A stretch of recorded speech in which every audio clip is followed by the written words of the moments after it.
took their 12-year-old daughter to the living room where she was violently raped, wearing blue jeans, a tweed jacket and a balaclava. He entered the parents' bedroom, demanded money, and tied them up with copper wire. Described as a monster that company actor. He was very quietly spoken. He took off the garbage bags he had belonged to the girl. Police are concerned the man could be capable of murder. They say it appears he had been watching the home and knew the teenagers were alone. He was wearing a knitted dark green balaclava with cream stitching. 13-year-old Karmein Chan had been babysitting her two sisters in their Templestowe home when the abductor struck. Okay, welcome listeners to episode 5 in the Karmein Chan series of podcasts between Melbourne Melvilles and Who is Mr. Cruel. Jay, it's been a long time since we recorded our last episode. It has. Yeah, these podcasts are a bit of work, but we always look forward to the next one. Hope everyone else does as well. But nevertheless, we do apologise. I think it's been about 6 months. It's just been hard finding time between the two of us and our producer, but we will try to get them out a little bit more frequently from now. That's what you said last time. That is true. Yeah, I'd also like to encourage our listeners to subscribe to my YouTube channel. That's Melbourne Marvels. There you can actually see all of the ABC footage, which we're using for this podcast. We're using the audio, but you can actually see the news clips. So definitely encourage you to go there and subscribe so you get informed whenever a new one is put up. And since our last episode, Karmein Chan, of course, was in the news in April at the anniversary of her kidnapping. John Sylvester published an article for The Age in which he was interviewing the police officer that was first on the scene. That's right, yeah. So that was quite interesting stuff, and it's good to see that the case is still getting a bit of exposure. Yeah, that was an interesting story. We haven't heard from his perspective before.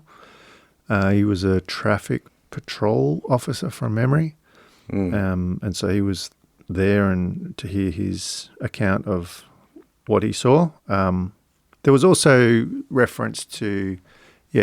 reference to that angle that John Sylvester's written about but in the past.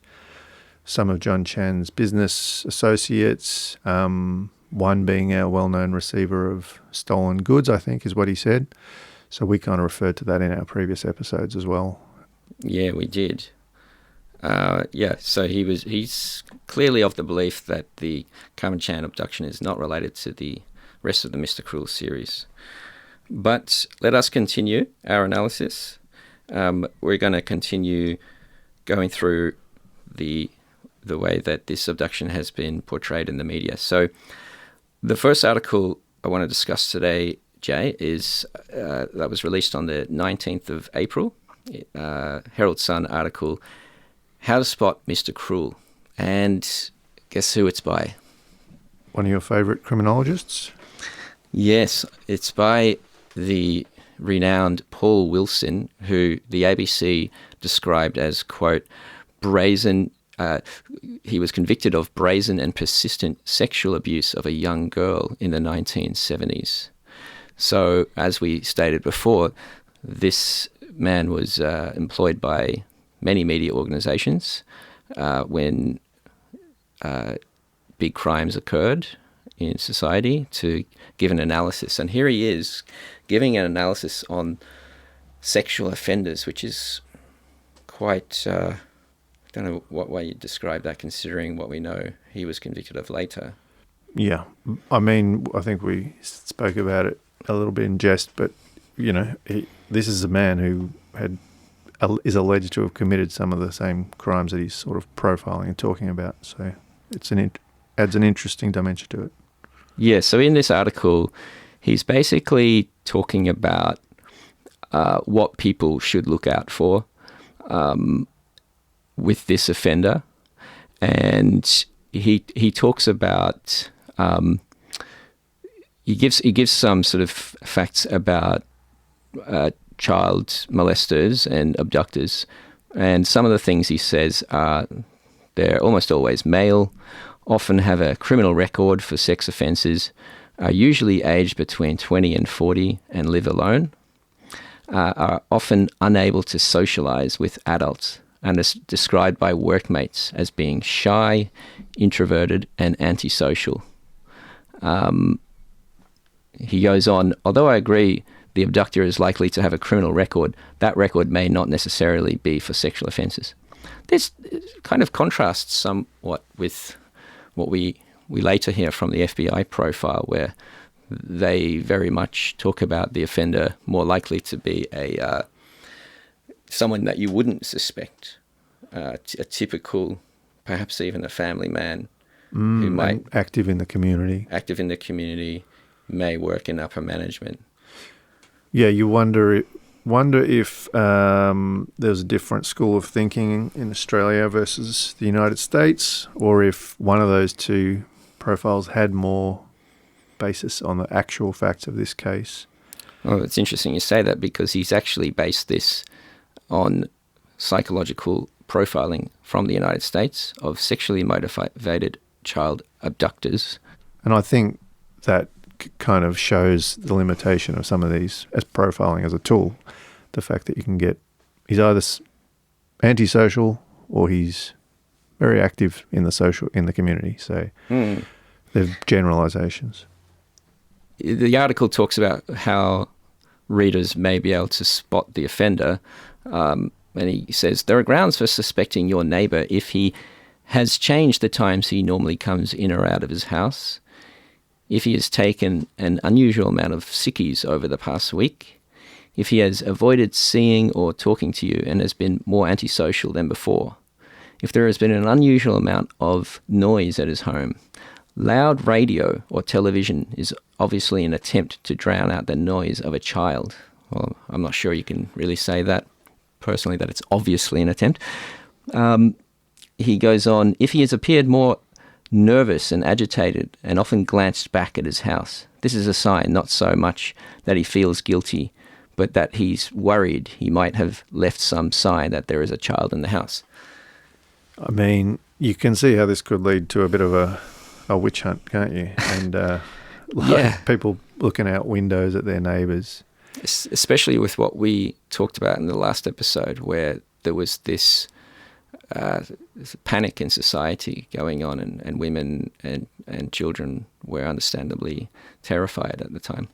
Remember, we haven't got it here, but we found an article about someone who was bashed up on suspicion of being Mr. Cruel around this time by his neighbours. So, you can see how people were just getting paranoid, jumping to conclusions, unfortunately. He goes on to say, abductors of children are motivated by the twin passions of power and sex. The offenders fantasize about controlling and dominating children. Sometimes their fantasies lack specific sexual images. They would not define themselves as paedophiles. Those who abduct again and again are often referred to as serial offenders. Such offenders are especially dangerous because the initial sexual fantasies that drive them to abducting children soon lose their attractions. They imagine even more bizarre scenarios, and often involving sexual aggression, physical pain to the victim, and sometimes even death. The abduction and kidnapping of children, because of the savagery involved and apparent random nature, causes enormous fear in the community. This is quite horrifying when you square this with what we know, that he was later convicted of sexual abuse of children. Yeah. But, it sounds insightful into what the offender might have been motivated by. And we know that the offender had a rich fantasy life. Like, I think he talked to some of the victims about his fantasies. So, on this day, there was nothing original in The Age. So we're just going to go on now to some ABC footage from the News from the 19th of April. Very much. Mimi is sick because she misses you too. Love from Karen. And there's some little draw. Carmen, I wake up all the time. I need you, Carmen. Please bring Carmen back. Carmen, Mum, Dad, Karen, and I are waiting for you. Okay, we heard the voice there of Kevin Holliday reading letters from Carmen's sisters in an appeal that was on the ABC News on the 19th of April. So, sisters Carly and Karen. And these are very moving letters that were published in the media, perhaps in an attempt to appeal to the offender once more, Jay. Yeah, and they appeared in the Herald Sun and the Age the next day on the 20th. I think they were spread across the front page. And yeah, I remember this from when I was growing up. It was quite moving and memorable tactic to read both the sisters' appeal to the offender and a message to Carmen. And one interesting little detail is the mention of Mimi, who we would think is a dog. Is that right? Yeah, so maybe we should read them for our listeners. So, Jay, would you like to read Carly, who's the middle sister, read her letter in full? Whoever has my sister, I would like her back, because then she can help me with my homework and also take good care of my little sister and me. Carmen, I wake up all the time. I need you, Carmen. Please bring Carmen back. Carmen, Mum, Dad, Karen and I are waiting for you. We all miss you very much with our hearts. Love, Carly. And she's drawn a little heart there. Yeah, it's quite heart-rending stuff. Karen also had a letter published, and I'll read that one now. She said, "Dear Carmen, I miss you a lot of time. I'm very scared in the dark, and Mum and Dad miss you very much. Mimi is sick because she misses you too. Love from Karen." And this is pretty heart-rending, but she's included a little drawing of the family represented by love hearts, and there's the mum, dad, and 3 children, little love hearts. And there's also a representation of Mimi, who it's stated is the family dog, and the family's 2 cars are also in the drawing. So kind of begs the question, like, we haven't heard about Mimi much in the facts of the case. So do we know if Mimi was at home at the time of the abduction? No, we don't know that. All we know is that the Age stated it was the family dog. I did see a comment, though, when this was discussed on Reddit. Someone commented on there who claimed to be a family friend of the Chans when she was growing up. And she stated that Mimi was a small white dog. But yeah, you're right. It does beg the question, if there was a dog in the house, why did the dog not bark when the offender entered the house? Well, I guess we don't know why. We don't know if Mimi was actually present. There are different types of dogs. They don't all have the guard instinct. No. Are you familiar with the Sherlock Holmes story about the dog that didn't bark? No. Oh, it's fiction, unlike this. But in that one, the fact that the dog didn't bark suggested that, maybe the offender had sort of established a relationship with the dog. But I'm not suggesting that's the case here. But that's a well-known story. But yeah, we don't know the dog was even there, so that's just another little mystery here. It does remind me, though, of the Golden State Killer, Joseph James D'Angelo, who had a hatred of dogs, and he would sometimes let them out of the houses that he was prowling in, and at other times he would get to know them and they would recognise his scent and not bark. Yeah. So that's definitely happened in real life too. Okay, we're going to move on now to the ABC news footage from the 20th of April. Karmein Chan hasn't been seen or heard of since being dragged at knife point from her Templestowe home a week ago. It's been a traumatic week for her parents, their desperate pleas eliciting no response from the man who has their daughter. Little sisters Karen and Carly have also sent messages of love to the sister they fear may never come home. But police are remaining optimistic that Karmein will be released unharmed by the kidnapper they think is responsible for 2 other abductions in the area. However, in both those cases, the young victims were returned within 2 or 3 days.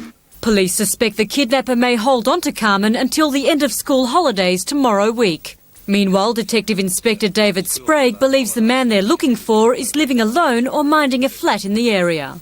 We appeal to the public to deeply consider any person who fits this category for any period of time since last Saturday night, the 13th of April, to this current time. The Crime Stoppers number for any information is 8655 000. Okay, so yeah, there we had the ABC commenting as well about the letters of the girls. And Jay, I believe you are going to tell us about the next article on the 21st of April on the Sunday. Yeah, so it's now been a week since the abduction. That's passed, so that critical time.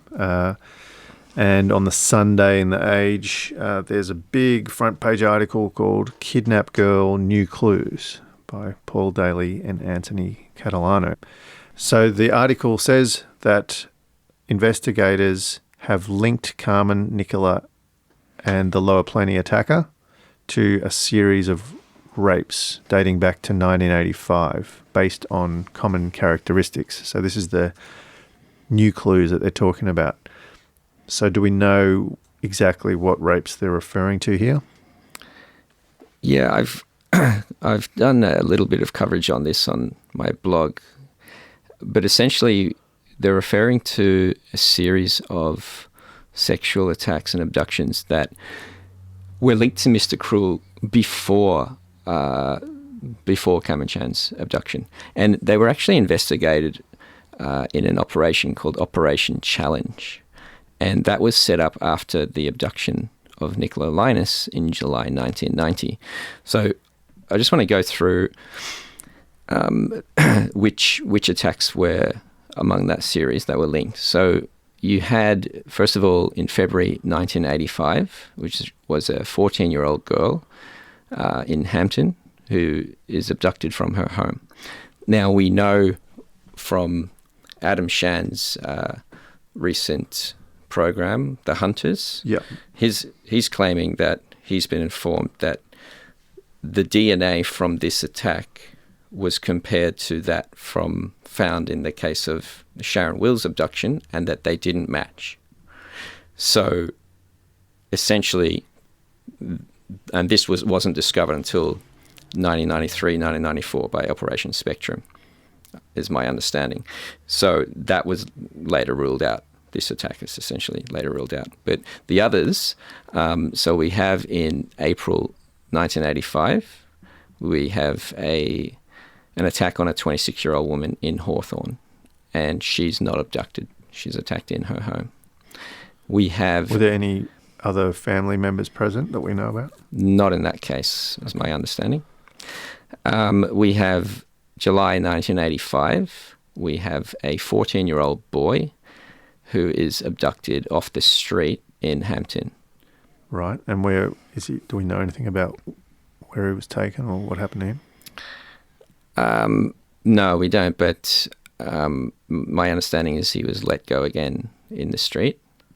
Okay. Not far away. Then we have a case in which I've written about before, where in December 1985, there's a home invasion. A 30-year-old woman is attacked in her home in Donvale, and she's also not abducted. Yeah, and her sister is home, and her sister is locked in a wardrobe in that one from memory. That's correct. Then we've got February 1986, a 21-year-old woman in Caulfield North. The offender enters her home. She's alone. She's abducted, and she's driven to Chelsea. My understanding is she managed to escape. And listeners may have seen a 2019 documentary by Adam Shand where he includes a computer-generated image of a suspect. Are you familiar with that one, Jay? Yeah, we've got that on the background of the Who is Mr. Cruel website. If you log on there, that'll be the first thing you see. So my understanding is this is generated from this particular abduction because the victim, while blindfolded, she was able to see the suspect. Yeah, and it's interesting because this one, there are some abductions and then there's some home invasions. This one's a bit of a combination of the two. For the first one where breaks in and abducts the person from their home, if it's the same offender. Then we have July 1986, and a 24-year-old woman is abducted from this street in Brighton East. Okay. Similar to... Taken some... Do we know where she's taken? We don't know where she's taken, but she's taken somewhere, and then she's dumped in the street once again. Then we have June 1987, Dingley. The circumstances in this case are unknown, although we are of the understanding that the victim was not abducted in this case. Okay. Then we have the November 1987 rape of a 48-year-old woman in Moonee Ponds, which we've mentioned a few times on this podcast. This is later ruled out in 1993, 1994, during the trial of Christopher Clarence Hall, the Ascot Vale rapist, when it was established that he was the offender in this case. Okay. And now most of those cases are Bayside, apart from that Moonee Ponds one, which was not the same offender. Yeah, you probably wouldn't call Hawthorn or Donvale Bayside either. But. No, those ones are sort of, well, Donvale's a bit of an outlier in that series in terms of the geography. So they talked about common characteristics. Now, obviously, there's some, like you can see in terms of abductions, home invasions. Are there any other specific common characteristics that we know about?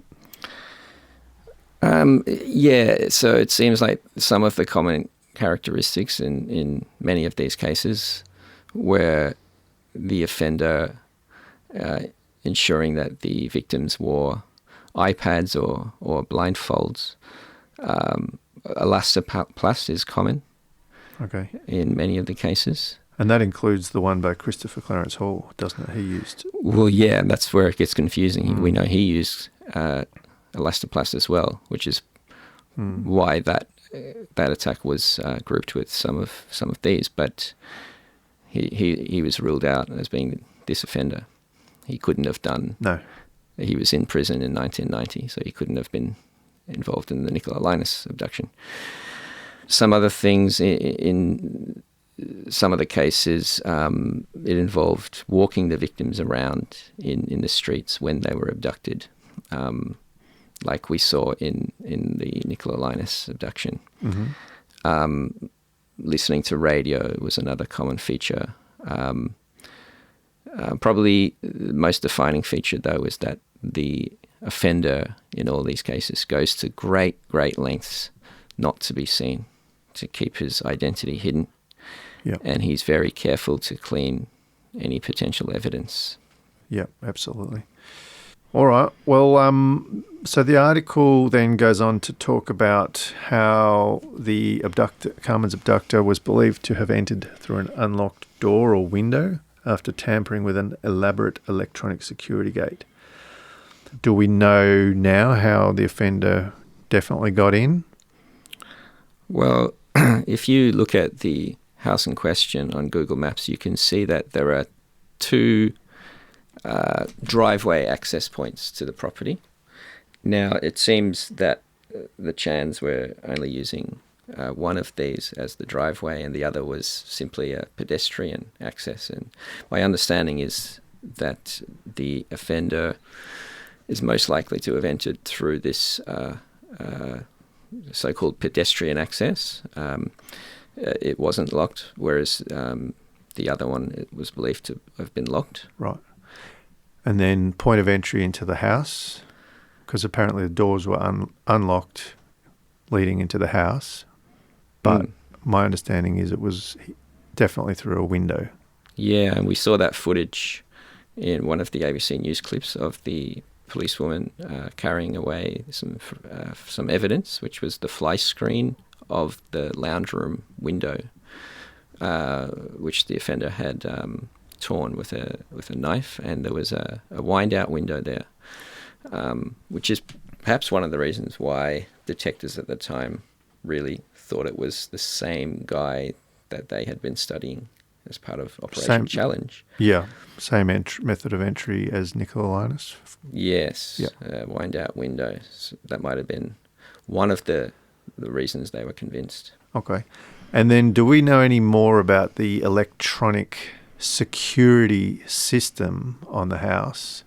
It says here that he tampered with the gate, but wouldn't have needed to if the pedestrian gate was open. But yeah, you visited the property and saw an intercom on the front gate. Is that right? Yeah, my understanding is it was just an intercom system, a non-credible program released in 2004, Sensing Murder, I believe it was called, where they had some charlatans on who claimed to be psychic in an attempt to identify the offender in this case. But so they said that the Chans had turned off their alarm system. Yeah. Because it had been tripping repeatedly in the lead up to the abduction. It's so that intercom's not an alarm system. Okay, so that it was claimed in that non-credible program that a cat had been setting off the alarm, but we don't believe there was an alarm system on the house. Yeah, so an intercom, yes. Alarm system, no. All right. Well, moving on, the next thing in this article is a passing mention that the FBI have prepared a profile, but Detective Sprague said it was still premature to be releasing it. So this can't be a new profile. It's only 1 week after the abduction here. No, so the FBI profile that is well known in this case, and that's often cited, is one that was gotten from the FBI later. I think it was a couple of days later than this. The profile they're referring to here is one that had already been requested from the FBI during Operation Challenge. So there had already been that work with the FBI in the Operation Challenge, which went from July 1990 to April 91. Right. So this may just be them revealing the existence of that profile for the first time. Sprague then responds to speculation that the kidnapper may be a policeman because of his apparent knowledge of forensic science. He says it could just as well be a policeman or a solicitor or a barrister or someone well-read in forensic medicine. He could also be a criminal who has come unstuck before through forensic evidence. So I find this very interesting that they're forced to respond to this like a week into the investigation. Now, obviously, we've talked a bit about his forensic awareness, which did seem to be ahead of its time. It's possible that he could have known about the advancements in DNA by just being an avid reader. There was an article in The Age, literally titled "Rapists Beware," in January 1986. So if he was a rapist who liked to read the paper, he might have paid close attention to that. But I think there were more aspects of the MO that were like a policeman to me, rather than just the forensic awareness. I mean, he talked to his victims about police investigation, so he said police will ask a lot of questions, but also just conducting these pre-dawn raids is what police do. The offender had handcuffs, he had a gun. Any more? What do you think? Yeah, are you convinced on that theory? I'm definitely not convinced, but look, I wouldn't rule it out either, and like Sprague didn't at the time. Joseph James D'Angelo was a cop when he was committing his crimes, wasn't he? Especially the two first series, the Visalia Ransacker series and the East Area Rapist series in Sacramento. He was still a cop, and that no doubt benefited him in not being caught. So I can understand why it's an attractive theory.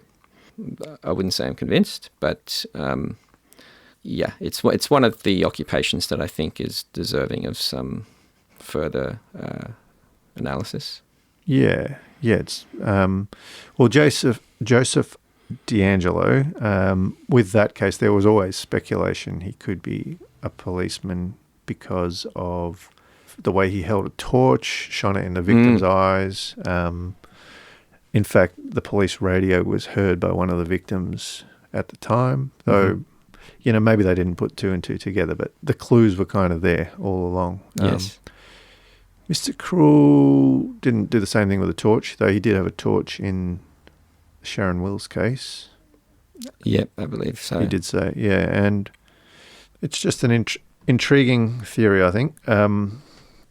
Now, on this topic, I think last week we talked about Dr. David Wells, and at that time we weren't quite sure if he was the official police surgeon.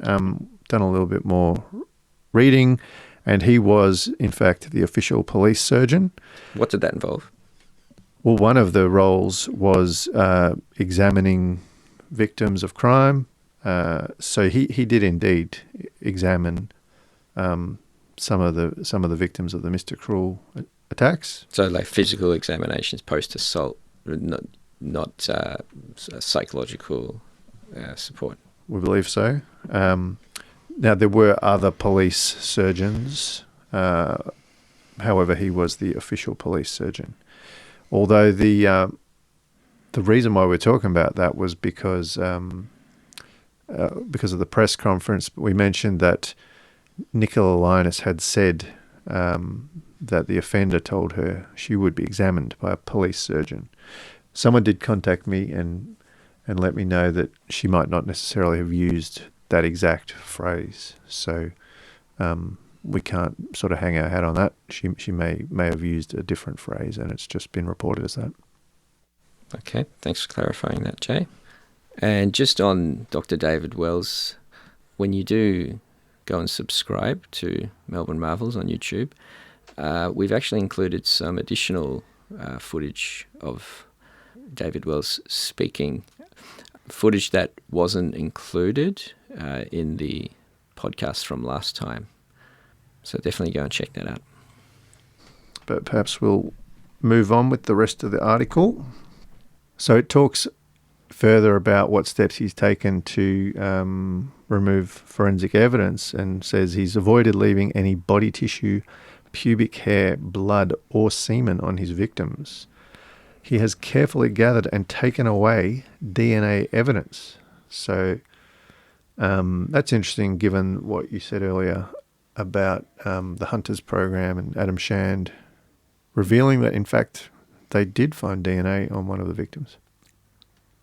Yeah, that's what he's claimed in the program, and I believe that came from a source who was a detective who worked on Operation Spectrum.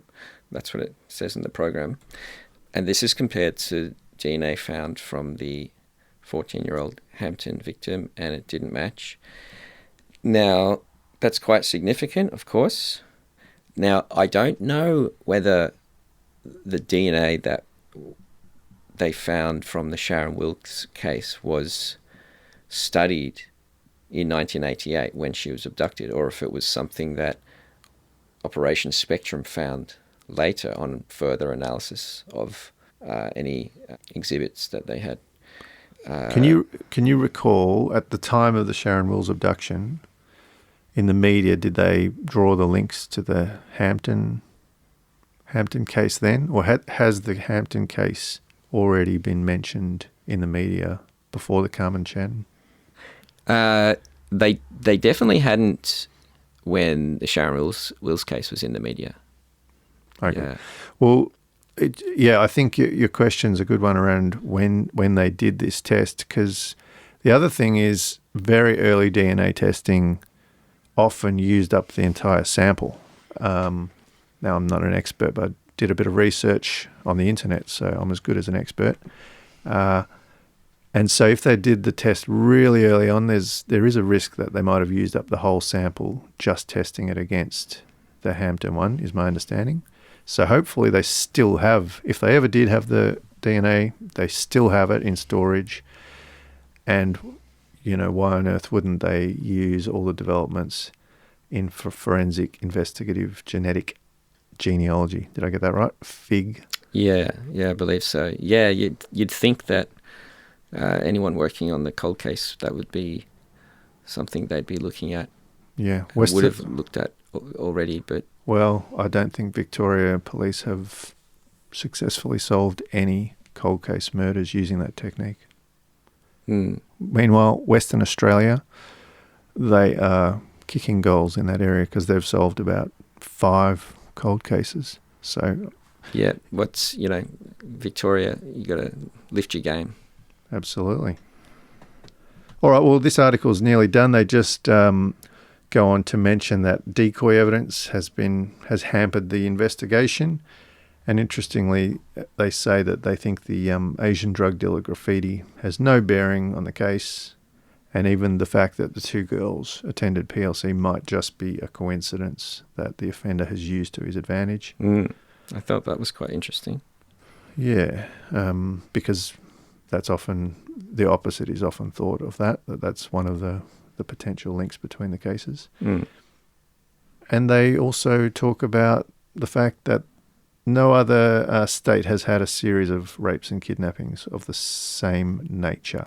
Would you say you agree with that, Jay, from your research? I think in terms of, like a series of cases that are the same, I would say that's possibly true. Though, back in those days, police, when they were making that claim, there wouldn't have been a national database of all these cases that they could cross-check. There are a couple that have popped up that sound quite similar, but more like one-offs. So there was one offender called Jeffrey Milton Waters, who was from New South Wales, who abducted a girl from Victoria, I think near Geelong, and kept her chained in his flat. Also used a rubber ball as a gag, which is the same as Mr. Cruel. So that was one that was... Yeah, I believe he was originally from Geelong and his parents lived there.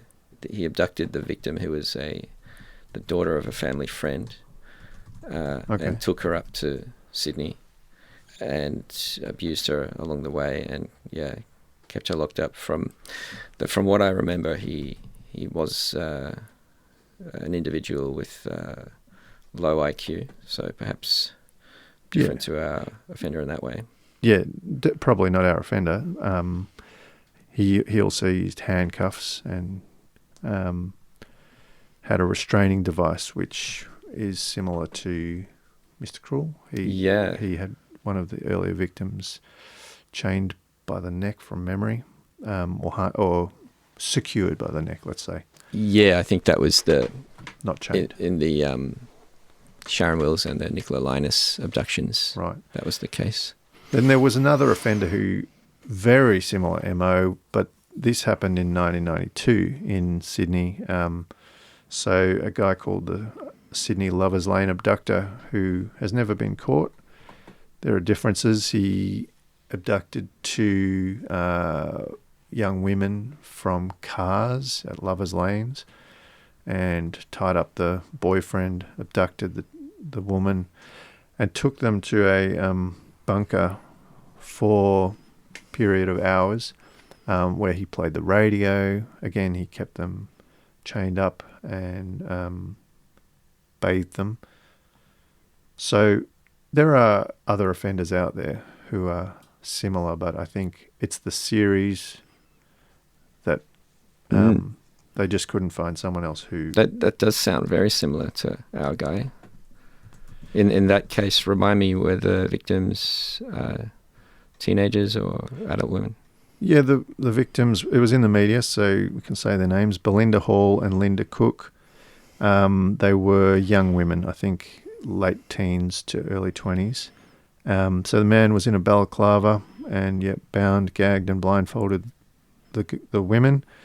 And he fed them and bathed them. So the periods of captivity were 18 hours and 67 hours. Wow, sounds very similar. Absolutely, yeah, particularly the radio and, chaining them to a bed. Again, not saying it's the same man, but there were some other offenders out there who were similar. Okay, so now we are going to get through the ABC news footage from the 22nd of April on the Tuesday. The government was prepared to offer a reward last week, but the police said it was inappropriate, a position that apparently still held this morning. The police at this stage don't want a reward sought, aren't seeking such. I'd be happy if you kept it at that. But there's been no apparent progress in the search to find Karmein, now missing for 9 days, and police were having second thoughts about a reward. At a news conference this afternoon, police confirmed they'd made a formal request to the Premier. Public assistance had been excellent, they said, but more was needed. We still believe that there's someone that has got the vital piece of information that we need, and we are still hoping for that call from that person. Police are now hoping that vital clue may be drawn out by the reward. It's expected to be around $100,000. Mrs. Kerner will make the announcement tomorrow. So there you have it. It seems that the police, after initially, a week earlier, saying that a reward wasn't necessary, it was, quote, inappropriate, and somewhat seeming tension between the police and the state government, perhaps, they've eventually decided to agree to offer the award and will have sought the money from the state government. Jay? Yeah, and quick as a flash, the next day, I believe the Premier announced the reward. Is that right? Yeah, I believe so. The 23rd of April, it's in The Age, article by Bruce Tobin. Premier Joan Kerner announces reward of $100,000 for information leading to the arrest and conviction of Karmein's kidnapper. Which is actually quite a high threshold. Like to give information that leads to the conviction is very unlikely. And I think, I don't know the value of the reward. Often rewards are the main value is to get publicity rather than to actually get someone to come forward, is my understanding. Yeah, for sure. I think there's been very few since they were the first time they were offered in, I think it was the 60s or 50s or 60s. Very few that have been paid out in Australia. I think they like the publicity that it generates if they don't have any great leads. Yeah, so perhaps you could say in the police's defence that it wasn't a tool that they kind of needed at that point because the case was already front page news every single day. What do you think on that? Yeah, I'd agree with that. And it may have been when they said it was inappropriate to offer the reward, it may have been that they were hoping that they would catch him. But that after a week, they were getting more worried about Karmein's well-being. Yeah, and so that reward is on top of the 100,000 rewards that were already on offer for the over the abductions of Nicola Linus and Sharon Wills. This article also mentions just one more interesting thing, that detectives are working through a list of 130 people they believe could be responsible. So they've already got a short list of suspects, and from what we found out later, I think they were kicking down doors all through that first week that Karmein was being held. They had police going to all the usual suspects. Yeah, I believe Brian Elkanah revealed that they knocked on his door. Right. He has outed himself as one of the main suspects, and police paid him a visit. We also know that Christian Bennett, who's written a lot about the case, also had a visit during this time period, but had an alibi. So there was definitely a lot of work going on in that area. Okay, well, let's finish up there for today, Jay. I think we've covered a lot of good ground. I'll just remind listeners again, please subscribe to the Melbourne Marvels YouTube channel and go and visit whoismrcruel.com and melbournemarvels.com to read up on what we've written about the case. Yeah. And all right. We said, when's the next one coming out? Hopefully sooner than 6 months. All right, we'll do our best. Yeah, we'll blame our producer for this one coming out so late. All right. Well, thanks very much. Thanks, everybody. Look forward to hearing your thoughts online. See ya. And took their 12-year-old daughter to the living room where she was violently raped, wearing blue jeans, a tweed jacket and a balaclava. He entered the parents' bedroom, demanded money, and tied them up with copper wire. Described as a monster that Karemein actor. He was very quietly spoken. He took off the garbage bags he had behind the girl. Police are concerned the man could be capable of murder. They say it appears he had been watching the home and knew the teenagers were alone. He was wearing a knitted dark green balaclava with cream stitching. 13-year-old Karmein Chan had been babysitting her two sisters in their Templestowe home when the abductor struck.